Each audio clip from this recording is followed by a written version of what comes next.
Hi, welcome to another online episode of Business Tech Dialogue. For those who do not know us, this YouTube channel is a community-driven effort by Google Developers Group of West Sweden. On this channel, we talk to entrepreneurs, innovators, thinkers in Sweden and gain some insights in their journey. I'm Sahil, your friendly neighborhood software developer, and today I am here with Christina, a musician turned entrepreneur and co-founder and CEO of Zeptagram, a music rights trading platform. Hi, Christina, and Hello. welcome to our little web show. Thank you. I'm pleased to be here. Absolutely. Christina, so I hear that before you ventured into this Zeptagram venture, you had dabbled into quite a different many professions. Care to say something about that? Well, and I'm a person who started in old-fashioned way of studying. So I studied hairdressing as a junior. So I did not go to school. I just went with one of the best hairdressers in Sweden, and I got a very great education that was based in Sweden, London, and then LA. And became a hairdresser and opened my first company at the age of 21. And then from there, I've always been curious. So I've been doing fashion shows, always had a side business doing all sorts of things because I'm a very curious person and always wanted to explore other things. So at the age of 30, I decided to go into music as well because I never stopped anything. So I did start with music, and that's about 20 years ago. And it ended up being one of the biggest hits of one of the biggest artists in Sweden, and 3 CDs and 2 children. Wow, So that's that's the start. But then I've been through other things. But I'm an entrepreneur. I'm always for the challenge, and I've been looking for patents for long before it was about the climate and all that. I did this sweat top, as I call it, and I seek a patent for it. And it was, why do you have to, dry clean expensive clothes, and when you have something you can take off once you use it and wash that? So I've been through a lot of innovative stages. Yes. That's quite an introduction because, I mean, going from hairdressing to innovating something in fashion and clothes, and that too, like in a sustainable fashion. So that's a kind of resume that very few people have. And interesting that you say that you restarted or re-entered music at the age of 30. And I believe that that is what led to your current venture, the Zeptagram. And how did you collate something like that, like music plus tech entrepreneurship? They usually are quite distinct.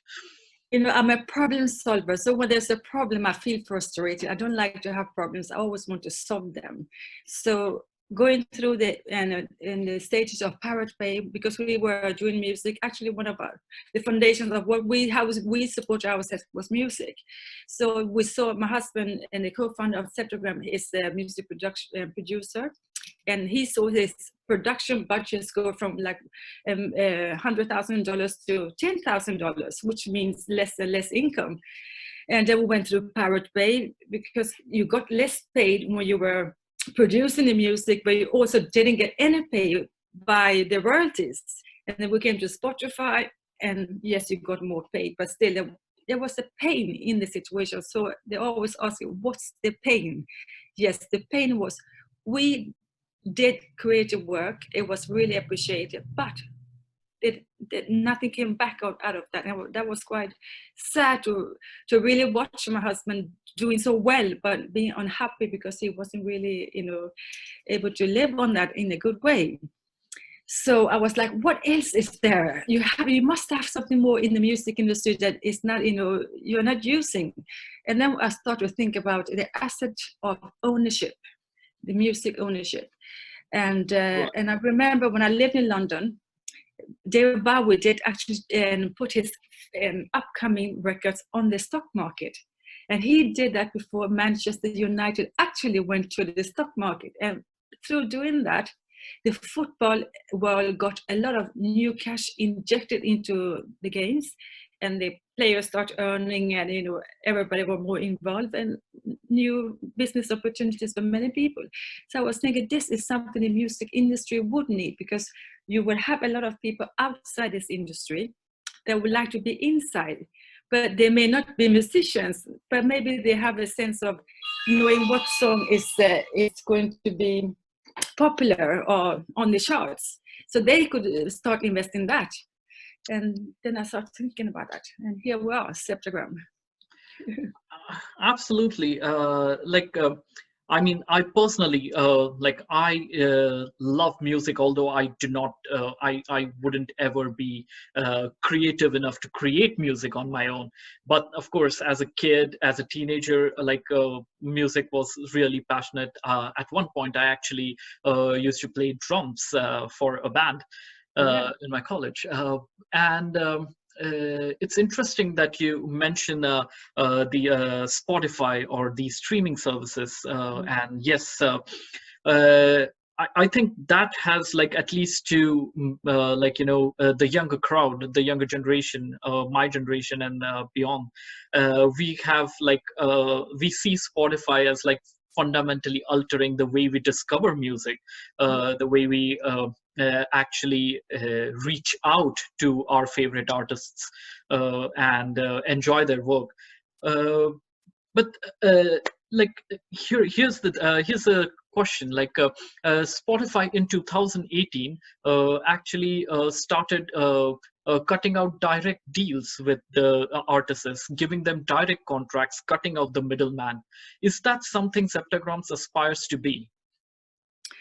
Because we love the philosophy of the blockchain, which means that we want to decentralize this world in general.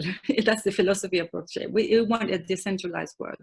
And in that sense, the closer the artists can work towards their assets, which mean the intellectual properties, the more money they actually can get. So that's why we want to be like a tool for them to reach out to their fans, because today they still have to work with the social media platforms, even before getting signed up at a record label, because a record label today don't have the funds to build up someone's social marketing existence on, so you have to do that work yourself. So once you've done that, then we feel then you can as well use your fans as your investors, as your partners. Why not? But I do not see, I see Spotify, they had a streaming, they had an important role to play. And I feel the music industry were at fault, because instead of, stepping up, using technology going forward, they were suing and the people and all that. So yes, this is why I say, I think that's why we should this time use Zeptagram, because we have a technology shift where we have AI, we have blockchain that can facilitate the dealings with music rights and actually giving new companies professions. So we should not be fighting each other. We should be walking forward together with the help of technology. Well, I guess this is I think this is quite new to the way apps are built, and way blockchain has been a buzzword for I think about 3 to 4 years, and a lot of these small startups are coming up. And I hear music industry is adopting blockchain quite strongly. There are startups similar to Zeptagram popping up all across the world, and I think it's great for creative types and artists, because a friend of mine, a guitarist, he's the fun part is the music, the not fun part is everything else. Yeah, so I think this is these kind of technologies will greatly empower individual small artists to, as you say, connect with their fans and distribute their own music, and they're helping their fans actually promote their music. but now, like that's one aspect of it. But why particularly blockchain? Yes, and that's also because we were thinking about a stock market, and to have a stock market, you have to share things in many parts. And now we're talking ownership, and then you have to identify that ownership. So that's why blockchain became a perfect match, because this is what blockchain provides, is a unique identity. So that means, for instance, Zeptagram, we have something that's unique for Zeptagram. It's called GNFTs, and it's decentralized NFTs. So NFTs are actually identities, but we have created a decentralized NFT, which means that so if you list 5% of your ownership on Zeptagram, that will be able to be shared in 1 million identities, unique identities. So that's why blockchain is so good when it comes to ownership, because you can identify it, and you can also secure that, yes, this is when I did this. So you have a sort of, what do you call it, register of ownership. Absolutely. It's solid, it's undisputable. That's why blockchain is good. Yes, I think I myself develop apps for blockchain, and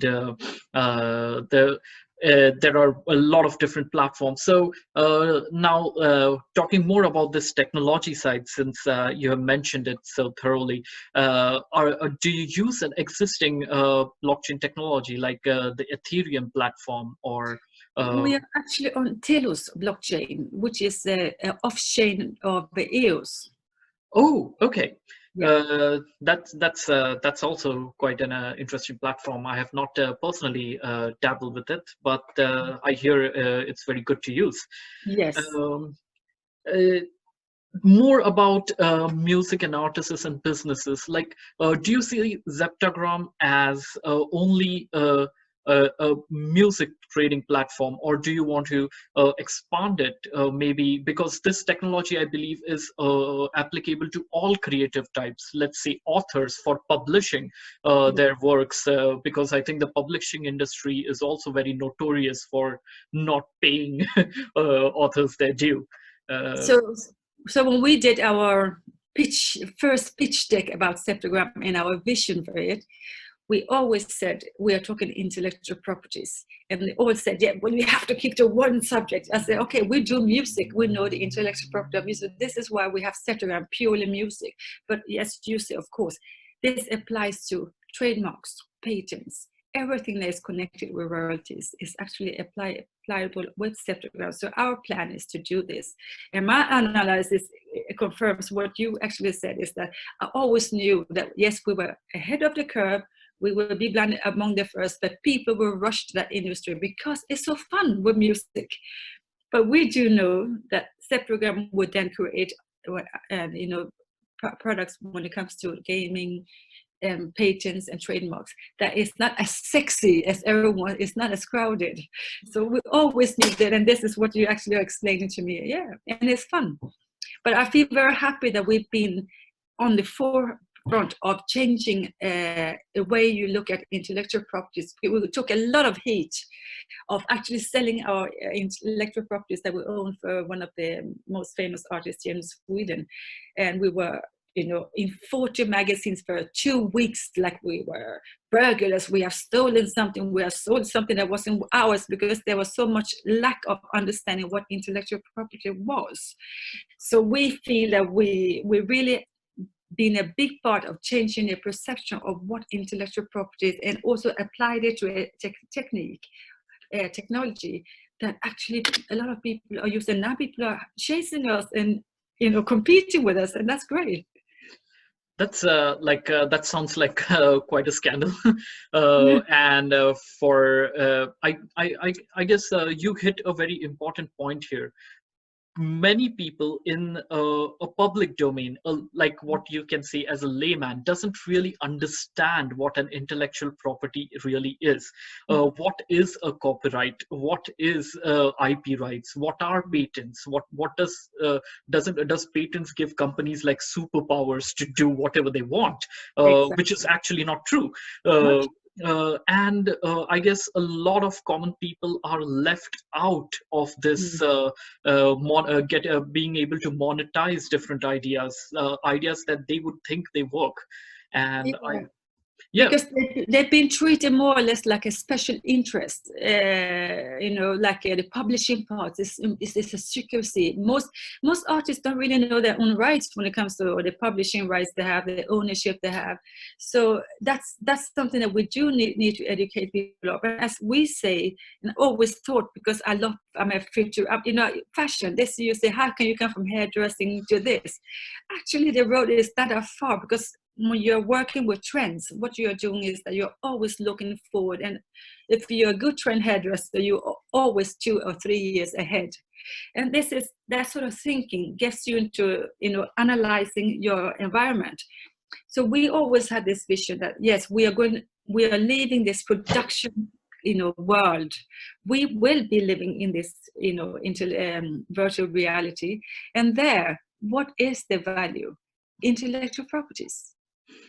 absolutely. And because the factories will become 3D printers in your home, so you will be the factory. I mean, that's a bold statement and quite visionary. Do you see that you would have a lot of opposition from established recording studios? I don't know, the biggies, Universal, Sony, and or are they also like adopting and accepting this change in technology, and they see that their model of working will eventually be obsolete? Well, we have actually been contacted by Sony. So they are interested in the technology that Zeptagram is doing. And we have other people interested as well. But the question is, and actually Spotify, I can see that they're adapting even their product and preparing more or less to be competing, or maybe combine their work with us. I will actually address them on that, because when I started this, I always thought that Spotify or Tidal needed our services because to complement their product. Yeah, because they always had this, they could not survive in the long run just being against the artist. They had to work with the artist. So in that sense, they need to provide tools for the artist, and they've started to work towards that. So it depends. It really depends. I mean, they will change, because people, if you don't change, you are not in the game. So they will change. Yeah, But then if it's change with or die. kill us, I don't know. But that is not in their control. If this change is coming, it is coming. The question is just who is going to be there when things have changed. I think in all industries there are disruptions, and music industry has been disrupted multiple times before. Oh, yeah. Creative industries have been disrupted multiple times before. One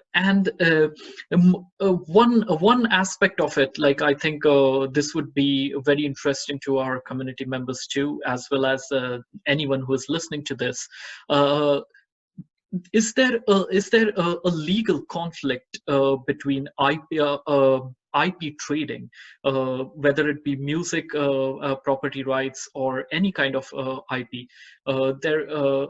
Traditionally, this has been backed by a lot of legal work, paperwork, and there are different ways to secure these rights. How does Zeptagram see their struggle? Because that is something technology won't be able to solve. Well, and the Zeptagram, in a way, is a part of a future ecosystem, you can say. But what we do today is we work with existing ecosystem, because we work with the collecting agency as Steam, because they collect royalties still. But absolutely. But we are prepared to see, and I've actually talked to Steam themselves and told them, you have two choices really, because either you will go to blockchain, which would be a perfect tool for Steam, because that's a very good way of managing influx of royalties. But either they would do it, or there will come a new offer on the market for the composers that they will find more attractive. So I think it's just up to them, but they will have to adapt to this. Well, I guess time will tell. Governments are notoriously slow in adopting anything, so let's just hope, because I see great potential in blockchain-based data storage, identity storage, blockchain-based copyright trading, not just trading, but trading is one front, but actually distributing copyrights Exactly. is a big issue right now, and somebody will solve it. Yeah, so actually what I would love to have is a blockchain based and sound tracking, so that you can really, because then you can really identify a song that is unique, and you know that this is unique for that song. So we are registering the registration. This is what we do. But to really do it all the way through blockchain and really secure that chain, we need to do it from the production. Okay, so it's a challenge to you. yeah. I mean, this is like this is the vision where in the future, where Internet of Things and blockchain combine together, where you have like identity recordings and these instances of every step in the music production be recorded right from the beginning, like as soon as the artist starts recording in a studio or at his home. And if all that is, of course, I envision that the technology is yet to come, or more importantly, I think the infrastructure for the technology is yet to come. And hopefully Zeptagram is at the right place at the right time. Yeah. We have to be awake, and just just through Corona, we just understand that a platform, whatever you do with our streaming, live streaming services, is gone. So this is what we have to put on Zeptagram, and that was not on the papers 3 weeks ago, because so things changes, and it's a very rapid landscape, and you have to be awake. All right, and as a final wrap up, is there something you would like to say to the, since you have been as an artist, you have struggled as an artist, and you have struggled as an entrepreneur, is there something you would like to say to the artist, the creative community, as well as the entrepreneur community? Yeah, I would actually say, follow what you want to do. Believe in yourself, and you will have a lot of people who would tell you you are stupid, why can you believe this, and then the same people will start running after you very soon after you are confirmed. So if you feel for something, you have to trust yourself, and you have to really ask yourself if you believe it yourself, because if you do, most of the time you are actually prepared to fight for it, at least. Yeah, I mean, as they say, first they ignore you, then they laugh at you, and then they follow you. Yeah. Right? All right, Christina, this was a wonderful talk, and I think we today at least exposed a little bit of what's going on in the music industry and with regards to blockchain. Yes. And please go to Google Play or App Store and download the app Zeptagram. Absolutely, yes, guys. Please, everyone watching this, I myself have downloaded this app. Check it out and see what exactly is music trading in particular. I mean, you might find something really awesome out there. So do go to Zeptagram.com. Do go to Play Store. Do go to the Apple Store and download Zeptagram. And at the same time, if you guys have liked our current video, current episode, subscribe to us on our YouTube channel, so that we can keep bringing different kinds of entrepreneurs like Christina to talk about their journeys. All right. And now, goodbye. Bye. Thank you very much. Nice seeing you.